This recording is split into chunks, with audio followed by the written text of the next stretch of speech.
Bismillahirrahmanirrahim. Assalamualaikum warahmatullahi wabarakatuh. Innal hamdalillah nahmaduhu wa nasta'inuhu wa nastaghfiruh wa natubu ilaihi wa na'udzu billahi min sururi anfusina wa sayyiati a'malina. May yahdihillahu fala mudilla lahu wa may yudlil fala hadiya lahu. Asyhadu an la ilaha illallah wa asyhadu anna Muhammadan abduhu wa rasuluh. Amma ba'du. Jamaah muslimin muslimat rahimani wa rahimakumullah. Segala puji bagi Allah yang telah mengumpulkan kita dalam kebaikan,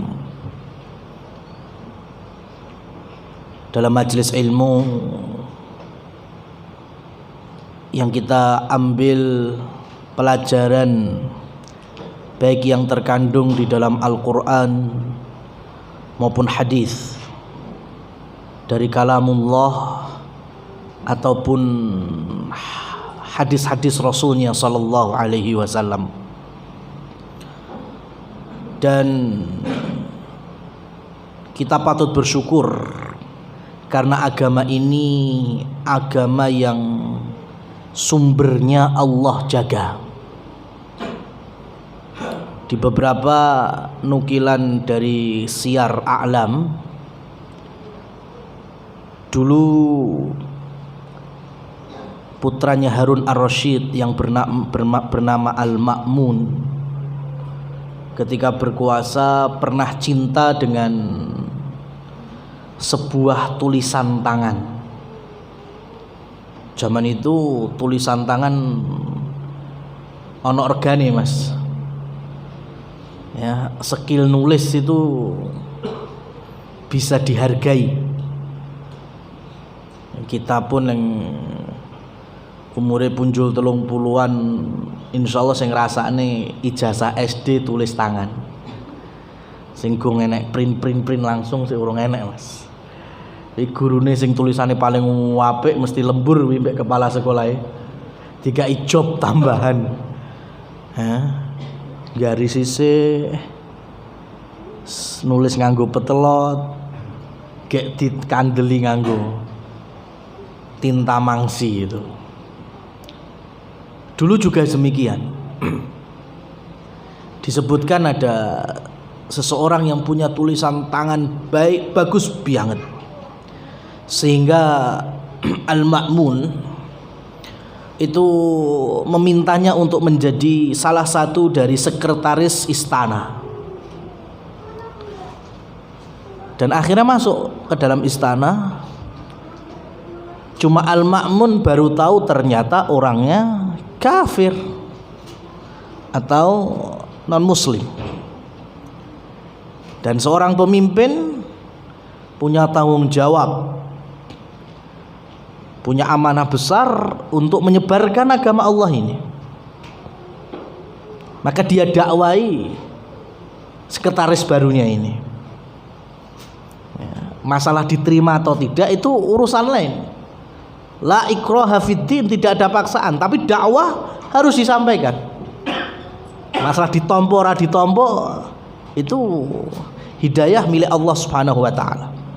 Tapi iqamatul hujjah, menyampaikan bahwa agama Islam adalah agama yang sempurna, maka kewajiban, apalagi ini pemimpin tertinggi, khalifah. Namun kala itu membuat si sekretaris ini nggak seneng, malah akhirnya keluar dari istana, pamit dia keluar. Tapi anehnya tahun berikutnya datang lagi berjumpa dengan Al-Ma'mun dalam kondisi muslim. Ini yang membuat Al-Ma'mun kaget. Tahun wingi aku sing dakwah wae orang nomor 1 dalam kepemimpinan muslimin, itu juga nyantol. Tapi kok hari ini engkau datang di hadapanku sudah menjadi saudara seiman seakidah. Gimana nih ceritanya piye kok kowe iso mlebu Islami piye? Maka orang ini bercerita, wahai khalifah, sesungguhnya engkau tahu bahwa aku ini punya skill di dalam menulis,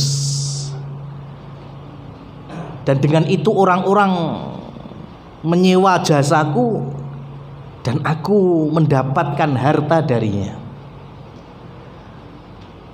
Maka ada rohib-rohib Yahudi yang meminta aku menulis Taurat. Aku pun lakukan. Namun sebagian aku tambahi, sebagian aku kurangi. Rodok nakal gitu Mas. Ya kan? Sebagian ditambahi, sebagian dikurangi. Ketika sudah selesai, aku serahkan. Dilihat, dibaca, aku dikasih duit. Aku ambil gaji itu. Gak konangan. Beberapa waktu kemudian para pendeta-pendeta Nasrani juga memintaku untuk menulis Injil. Aku pun tulis itu. Dan sebagaimana yang lalu, Taurat aku tambahi, aku kurangi, maka Injil pun juga sama, aku tambahi dan juga aku kurangi. Dan ketika udah selesai, aku serahkan, aku pun dapat gaji dari itu. Dilihat, dibaca, nggak konangan. Sampai aku diminta untuk menulis Al-Quran. Dan saat aku nulis, sebagian ayat aku kurangi, sebagian ayat aku tambahi. Dan ketika selesai, aku serahkan kepada yang pesan. Dilihat, dibaca, kemudian dia berkomentar, ini bukan Al-Quran yang turun kepada Nabi kami. Maka aku pun kaget. Wah, sing loro los, gak konangan. Ya, ketemu Al-Quran kok konangan. Maka di hari itu aku mendapatkan hidayah dari Allah Subhanahu wa taala.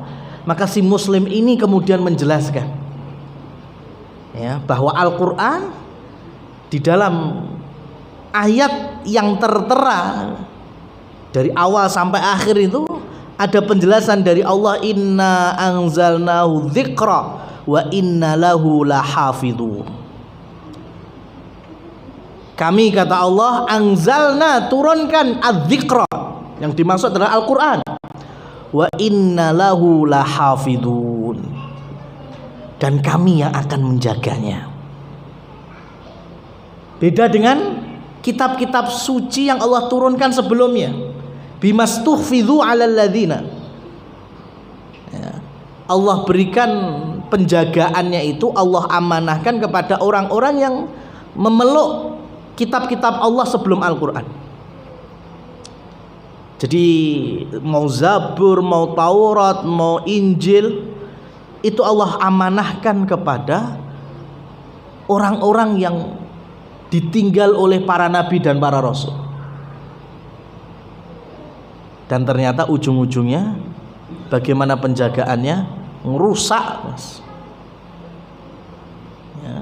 Dan ini sebagai kaidah memang, apa saja yang Allah amanahkan ke kita manusia, kon jogo rata-rata ngerusak. Maka yang paling aman yang Allah jaga sendiri, apa itu? Kitabullah, Al-Quran.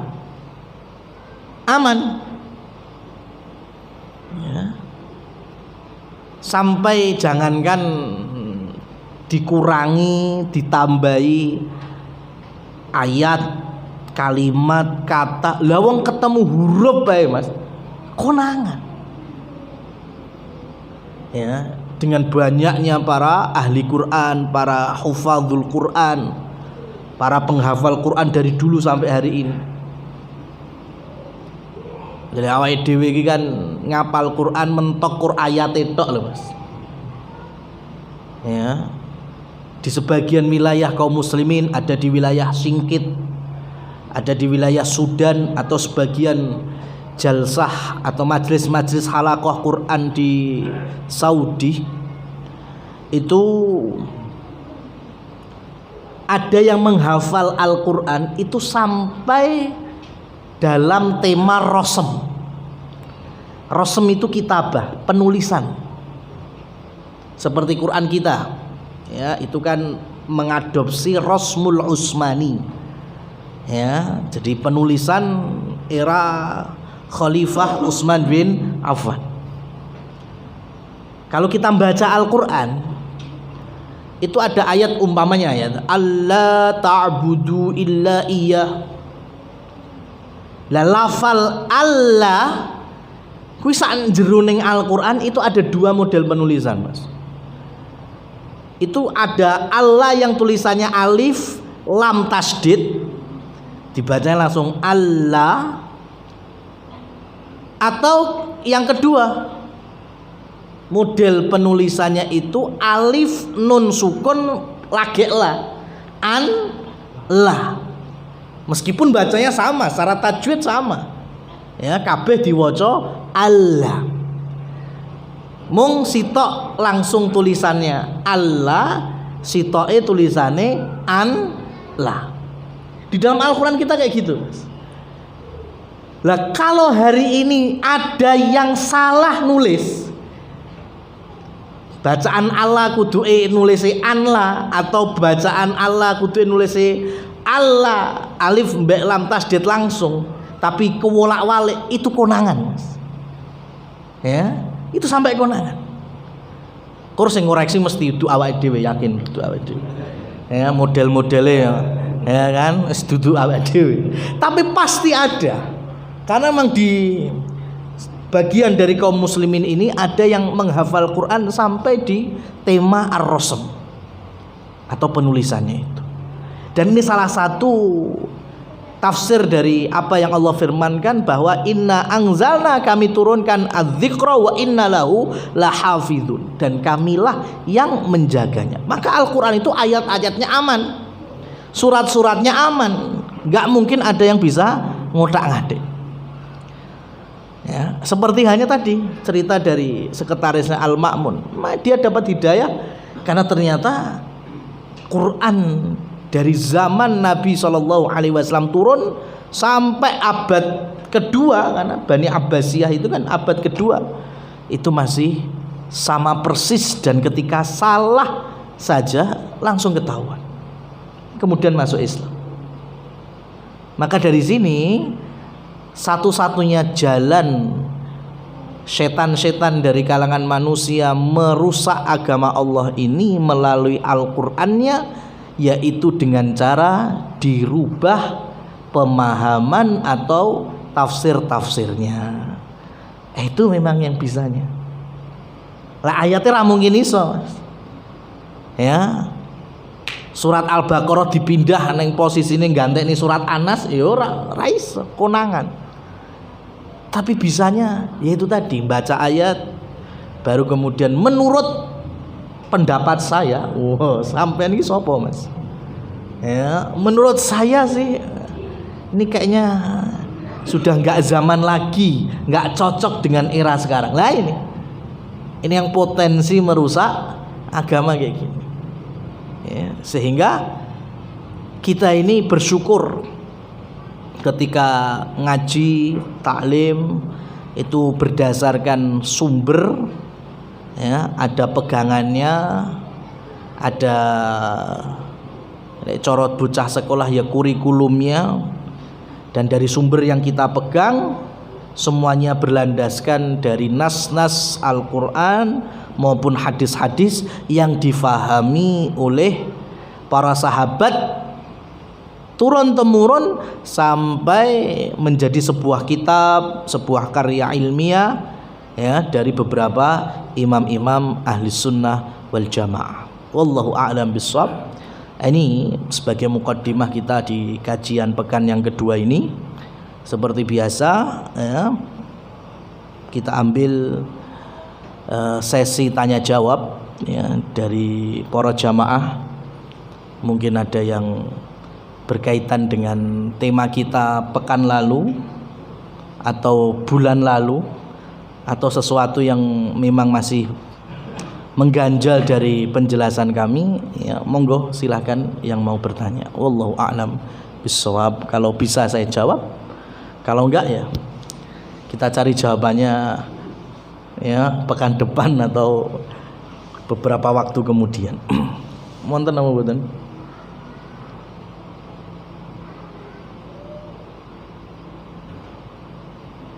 Ya, monggo Pak. Masyaallah. Tentang bacaan Al-Quran Ya.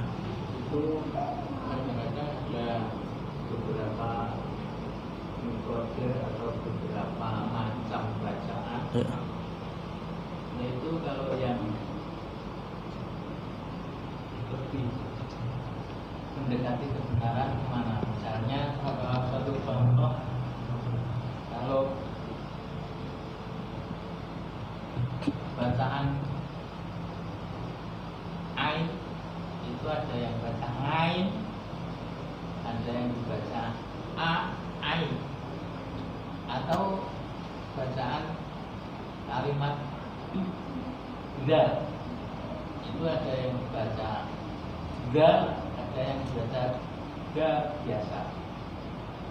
Itu untuk mensinkronkan atau menyamakan bacaan itu berlandasan dengan bacaan yang mana yang saya tanya. Baik, barakallahu fikum. Jamaah yang dirahmati oleh Allah Subhanahu wa taala, pada intinya kita semuanya pengen menjadi ahli Quran. Iqra'u al-Qur'ana. Bacalah Al-Qur'an. Fa innahu ya'ti yaumal qiyamah, karena sesungguhnya Al-Qur'an nanti akan datang di hari kiamat termasuk yang menjadi syafi', ya, yang bisa dengan izin Allah mensyafaati para pembacanya. Jangan sampai kita luntur di dalam semangat ngaji Quran. Nah, di sini yang saya pahami, karena beliau tadi bertanya tentang bacaan Al-Quran.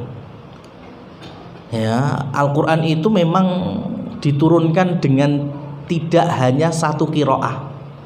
Ini kalau bicara bacaan, ada beberapa qiraat. Tapi ini pembahasannya dan yang bergelut di bidang ini memang orang-orang khusus. Salah satunya yaitu para tulabul ilmi atau para santri yang faknya memang fak Al-Quran. Ya, sebagaimana yang telah kita sampaikan sebagiannya di majelis kita Kamis malam ini, ada yang paling masyhur di Indonesia ini kan riwayat Hafiz, ya sudah yang kita tahu ya, tapi ada beberapa riwayat dari sahabat yang lain seperti yang ada imalahnya ya, dalam surat namanya wadduha jadi wadduhi, wallaili idza saja menjadi wallaili idza saji. Itu memang ada qiraatnya, tapi nggak sembarangan ya, karena memang pada intinya sama secara maknanya, tapi karena ada yang diturunkan Quran ini di zamannya Utsman bin Affan di wilayah Hijaz, ada yang di wilayah Syam, ya, ada di wilayah Kufah atau Persia, maka akhirnya membentuk bacaan-bacaannya itu beberapa beda, tapi nggak banyak. Nah, kalau pembahasannya masalah ini, ya nggak masalah, dan itu ada dikenal dalam ranah pembahasan ilmu Quran dan para ahli Quran. Ya, cuma penempatannya saja yang harus tahu situasi dan kondisi. Ya, sebagaimana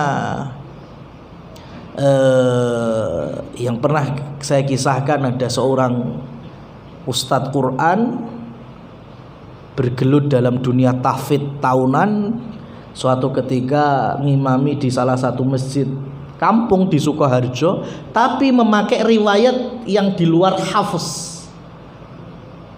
Ya. Dan hari ini anak-anak TPA itu sudah banyak yang hafal juz amma, juz 29. Itu pas sholat dikoreksi. Dikira imame salah. Imame istiqomah, wong aku mbok maca sesuai dengan qiraat yang aku baca dari awal. Ya akhirnya orang kalau nggak tahu dikira imamnya salah. Padahal gak ono sing salah, imame yo bener, bocah-bocah sing bener nih yo bener. Cuma situasi dan tempatnya saja yang nggak pas. Mungkin kalau ustadz ini lebih menempatkan diri di masjid pesantren, lah itu luwih pas. Ya, kalau di masjid warga kampung yang belum banyak yang tahu, malah bisa muncul sesuatu yang nggak bagus. Nah ini, itu yang bicara qiraat. Lah tapi beliau tadi menjelaskan lagi, lek umpama ain dibaca ngain, dal dibaca dal. Nah, ini lebih dekatnya dalam pembahasan makharijul huruf. Jadi bukan pembahasan qiraat Al-Qur'an, tetapi cara baca Quran untuk pemula, yaitu tempat keluarnya huruf. Ya. Sehingga kenapa muncul ilmu tajwid? Tajwid diambil dari tajawwada, artinya tahassana, yaitu dadi luwih apik. Jadi fungsi adanya ilmu tajwid memperbaiki bacaan kita sing sadurunge kurang apik dadi tambah apik sampai di level sempurna. Dan jangan tanya Abu Bakar bisa ilmu tajwid apa enggak, ya Umar bin Khattab bisa ilmu tajwid apa enggak. Mereka enggak butuh kaidah ilmu tajwid karena mereka adalah orang-orang Quraisy yang dari gawan bayi wis fasih. Ya, jangan tanya cara Ghoin Umar ngomong, malah kitanya yang harusnya belajar ke mereka.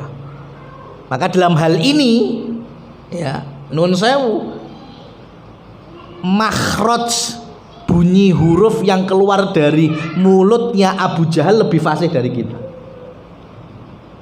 Paham maksudnya? Ya, Abu Lahab lebih fasih dalam perkara ini dengan kita. Paham? Kenapa? Karena mereka adalah orang Quraisy dan Al-Quran diturunkan dengan berbahasa Arab, dan Arab yang paling fasih adalah Quraisy. Afsahul Arab Quraisy. Wa ana min Bani Hashim, kata Nabi, orang yang paling fasih berbicara Arab itu orang Quraisy, dan aku bagian darinya karena aku lahir dari Bani Hashim.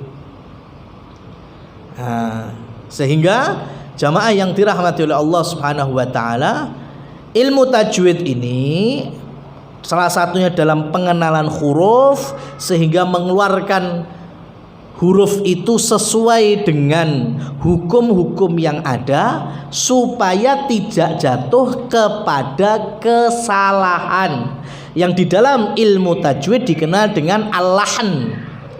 Lahan itu namanya salah saat baca Quran. Nah, para ulama tajwid membagi lahan itu ada dua. Ada lahan khafi, ada lahan jali. Gampangan yang ini, enek salah sing ringan, enek salah sing wabot. Kesalahan yang ringan, ya, itu dibilang hanya sebatas tidak sempurna, tapi tidak sampai membuat bacaan Quran kita salah dalam maknanya. Tapi sebaliknya, lahan jali atau kesalahan yang besar itu adalah kesalahan yang sampai merubah makna. Nah, ini yang harus diperhatikan. Jadi umpamanya siratal ladzina an'amta alaihim, kita bacanya siratal ladzina an'amtu alaihim, jelas salah nih. Ya, an'amta diwaca an'amtu. Iki wis beda makna. Ini fungsinya kita belajar tajwid untuk ini. Nah, sekarang kita kembalikan. Memang aksen kita ini aksen ya bukan orang Arab asli, kita ini orang Melayu. Ya. Tapi Allah Subhanahu wa taala takdirkan kita ini bisa hampir semua aksen bahasa. Ya. Dan Masya Allah, jenengan tahu benua Amerika. Tapi sebelum kedatangan Columbus sama Pizarro, itu masih ada warga asli Amerika diomongi wong Indian. Itu sebelum kedatangan Columbus atau Pizarro, itu orang Indian itu tercatat di tahun 1400-an Masehi itu ada sekitar 110 juta jiwa. Wakeh loh itu. 100 juta itu kan banyak. Itu dengan model kulitan wong asli Amerika, rambutnya piye, ngomongnya piye, bahasane piye. Tapi ketika Columbus masuk, Pizarro masuk, orang Eropa masuk, maka saksikan hari ini wong asli Amerika enak ora? Sampai bahasane lho, Pak. Iki benua Amerika. Arek sampean dolan Amerika sebelah ndi coba? Ya, arek nang Meksiko, bahasanya apa? Itali. Sesuai dengan penjajahnya. Mau ke Amerika Serikat, bahasanya apa? Inggris. Mau ke Kanada, bahasanya Portugis. Brazil, bahasanya apa? Portugal. Spanyol. Aneh toh, padahal benuane Amerika. Tapi kalau kita melaku sak benua Amerika, ketemu nih wong Eropa. Kenapa? Karena mereka menjajah dan hasilnya entek mas aslinya. Gak usah adu-adu Amerika lah. Tonggo dewe Australia. Ya, sebelum kedatangan James Cook, itu orang aborigin itu bisa ratusan ribu jiwa. Tapi hari ini orang asli aborigin itu karek tidak lebih dari 50.000 saja. Bisa dibayangkan? Ya, sampai sekarang Australia benua dewe loh itu. Tapi kalau kita ke sana, apa kita mamane arek neng di Sydney, Canberra, ketemune bahasane bahasa apa? Inggris, padahal benuane Australia. Karena dijajah. Nah, kita ini jarene dijajah 350 tahun. Hampir 4 abad. Sampai niso basa Londo, Mas. Bisa bahasa Belanda. Loh kok gak iso? Sing Amerika entek lho Mas. Bahasanya dari bahasa Eropa, Inggris. Australia juga sama. Loh kita kok ora iso bahasa Londo iki? Karena meskipun kita dijajah, masih ada orang-orang yang menyebarkan agama ini, salah satunya anti penjajahan supaya tetap berjuang, sehingga adanya dakwah ya itu menjadikan kita ini nggak punah. Sing Jawa ya sik dengan kultur Jawane, sing Bugis dengan kultur Bugisnya masih ada sampai hari ini. Padahal kita ini dijajah ya hampir 4 abad. Nah, cuma dulu para pemuka Islam, kalau kita berbicara pahlawan Islam, itu memang sandinya, tulisannya itu memang pakai bahasa Arab. Karena penjajah nggak tahu itu. Kalau kita pakai bahasa Belanda, bahasanya dewe. Indonesia, ya Indonesia belum muncul itu, masih pecah-pecah. Belum ada negara Indonesia. Akhirnya antara yang di Sumatera Barat dengan yang di Jawa itu surat-suratnya memakai tulisan aksara Arab. Dan bahasa Arab bahasa yang biasa, apalagi di dunia pesantren. Sehingga orang-orang dulu itu aksen bahasa Arabnya itu lebih fasih secara globalnya dibandingkan ketika kita sudah merdeka ya, tapi orang mulai mendapatkan syubhat ya, belajar Islam kuwi rasa dhuwur-dhuwur Ya, dadi wong Islam ki sing umume wae. Aneh Mas ngene. Kita ini sedang mengamalkan yang ada dalam Al-Qur'an, mengamalkan apa yang diajarkan Rasul.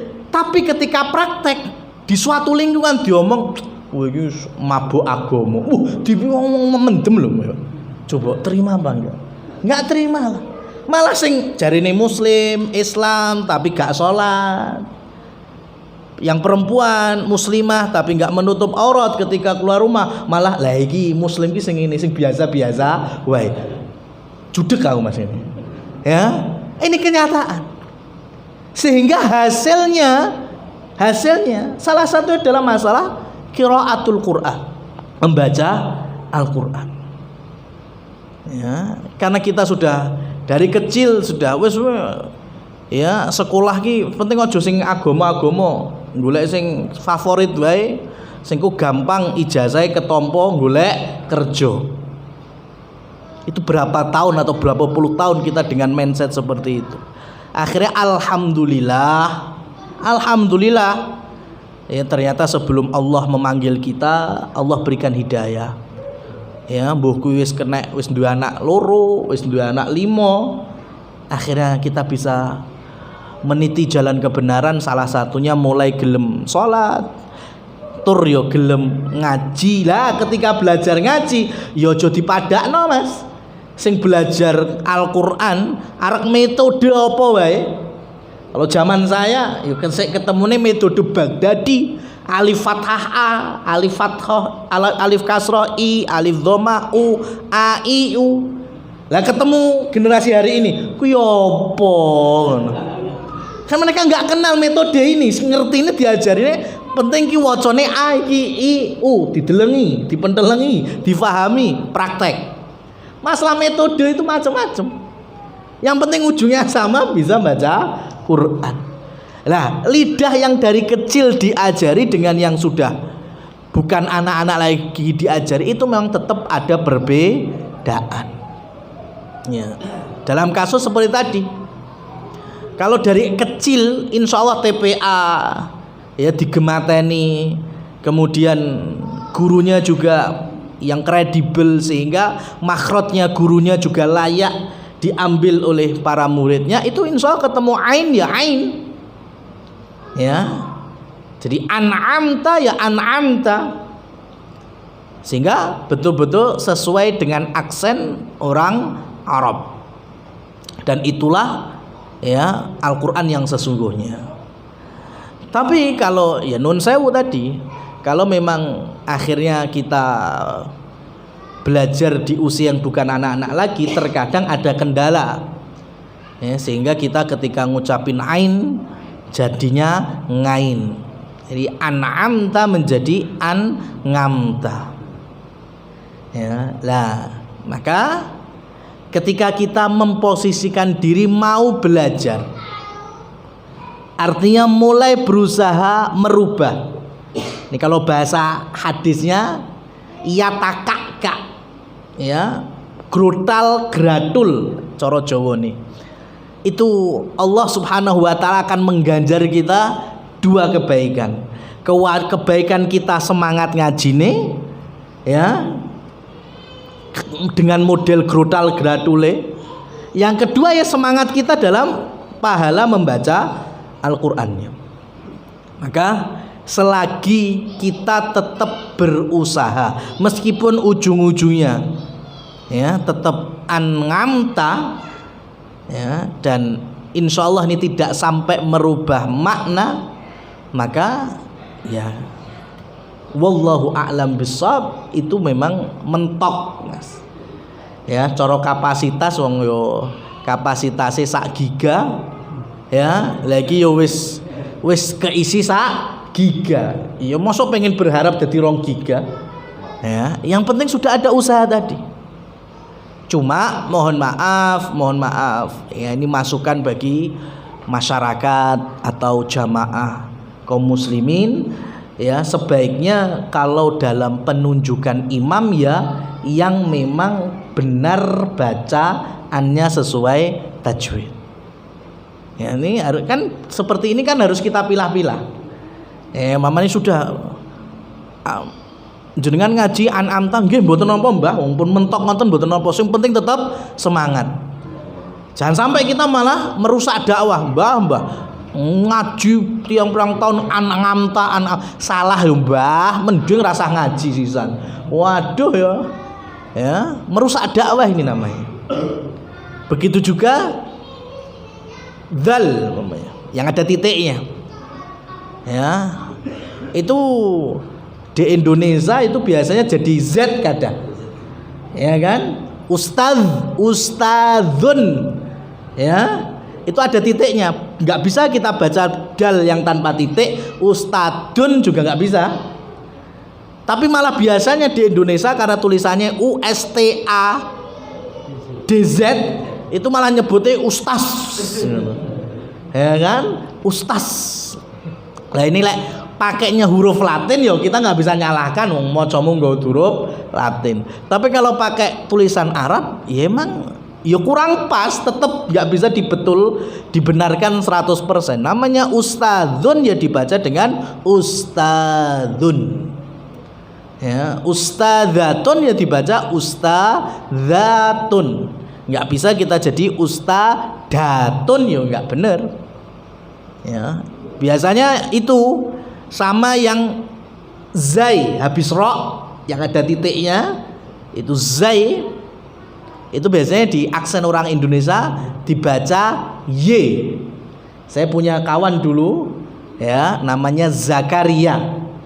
Ya, dulu kan kita sekolah SMP kan neng SMP Jobo Mas, kita mondok tapi sekolah umumnya keluar. Itu guru kami yang SMP itu ngabsen Zakaria itu artinya iya karya.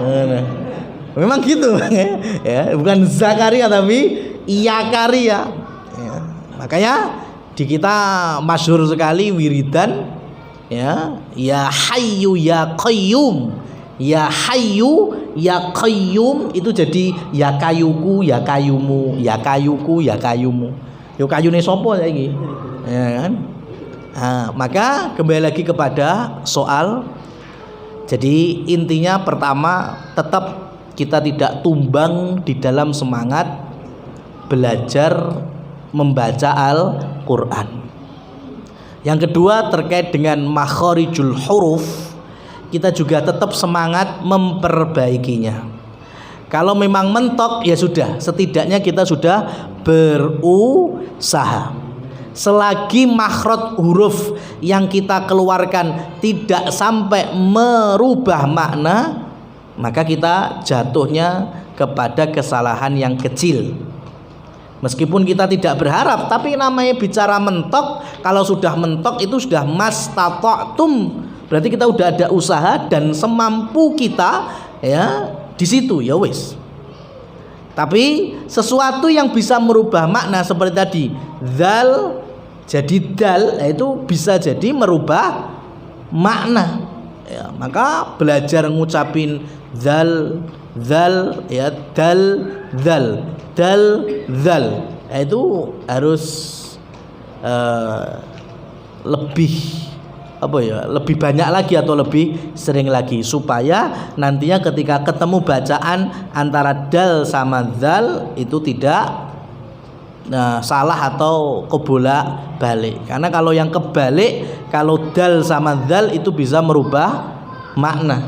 Tapi kalau an'amta di aksen kita jadi an'amta, itu kan insya Allah di Arab nggak ada ya makna lain ya dari an'amta dirubah jadi an'amta, karena orang Arab itu tidak ada aksen nggak ada ya kan, itu ada ya, adanya mereka. Makanya kalau Semarang ora iso ngomong Semarang orang Arab mesti ya ketemunya mesti Samaronj gitu ya, nggak bisa ngomong bisanya anj ya. Makanya bahasa Arabnya jeruk, bahasa Arab jadul Mas, itu adalah nafronja. Sing sino bahasa Arab burtukolaimun, nah itu sing saiki Mas. Ya, tapi kalau bahasa Arab lama itu jeruk itu nafronja. Ya, Islam kan masuk kemana-mana. Di zaman Umar bin Khattab, Utsman bin Affan, terus sampai masuk wilayah Eropa, Andalus. Ya, ketika orang Eropa, bahkan nanti sampai hari ini kita kenal dengan Turki, orang sana ketika nyebut nafronja gak iso, nyebut jim, nun ketemu jim itu nggak bisa. Akhirnya mereka bisanya ang, jadinya orangos. Ya, jadinya orangos. Ya, sampai bergantinya zaman mereka kemudian menyebutnya dengan orange. Nah, gitu. Aslinya nafronja. Iki ilmu godak-gadik matuk tapi tenanan nih. Ya, ini ada silsilah historisnya. Ya. Kemudian dari pertanyaan beliau ini saya tambahkan sedikit, bagus sekali terkait dengan ketika dulu ada seorang tokoh ya, dari Jombang namanya Hasyim Asy'ari. Itu belajar di Mekah tahunan, kemudian pulang itu mulai membuka lagi kajian Sahih Bukhari di Tebuireng. Setelah 100 tahun VOC itu memang melarang, kan mereka udah menghancurkan pesantren, ya, toilet umum, beberapa musola itu, sampai mereka melarang adanya kajian Islam yang berbau hukum, fikih, hadis, semuanya termasuk Al-Quran. Yang diizinkan oleh penjajah itu cuma kajian wiridan, itu yang boleh. Jadi lekur halako ekur subhanallah walhamdulillah, itu diizinkan. Tapi kalau kajian agama atau kajian ilmiah itu dilarang. Itu sampai seabad, sampai muncul lahirlah ya sosok yang kita kenal dengan Syekh Hasyim Asy'ari rahimahullah wa ghafarallahu dzambah. Itu yang mulai memprakarsai lagi kajian Sahih Bukhari di wilayah Jawa Timur, khususnya Tebuireng hari itu. Ya. Sehingga dampaknya orang-orang hari itu sudah beda memang. Lisannya dalam Al-Quran itu sudah beda juga. Nggak seperti zaman-zaman sebelumnya. Kenapa? Karena ngaji Quran dilarang, ngaji hadis dilarang. Saya ngolah iki kur sing kajian wiridan. Nah, ini juga masukan bagus sekali. Hati-hati, Pak. Kalau hari ini kok kajian sing diolehne kur sing model wiridan, wah kuwi iso wae ketularan VOC kuwi. Ya, sing kajian ilmiah dilarang, kajian fikih dilarang, kajian hadis, kajian Quran. Ya, karena dampaknya itu kelihatan sekali. Ya wirid itu bukannya nggak penting, ya penting. Kita zikir setiap hari, doa setiap hari. Tapi kalau halakoh atau majelisnya, bayangkan 100 tahun kur zikir tok. Akhirnya ketika diajari Quran ya grodal-gradul jelas. Diajari hadis iki ajaran opo? Ya, karena 1 abad itu udah bisa, hari ini kita bisa berapa generasi. Ini semoga bisa menambah pengetahuan kita dan juga Allah berkahi rahmat dan taufiknya serta ilmu yang bermanfaat, dan semoga Allah mudahkan kita di dalam belajar Al-Quran, belajar makharijul huruf dan mengamalkannya sesuai dengan bacaan-bacaan yang dikehendaki oleh syariat. Aqulu qouli hadza wa subhanakallahumma wa bihamdika asyhadu an la ilaha illa anta astaghfiruka wa atubu ilaik. Wassalamualaikum warahmatullahi wabarakatuh.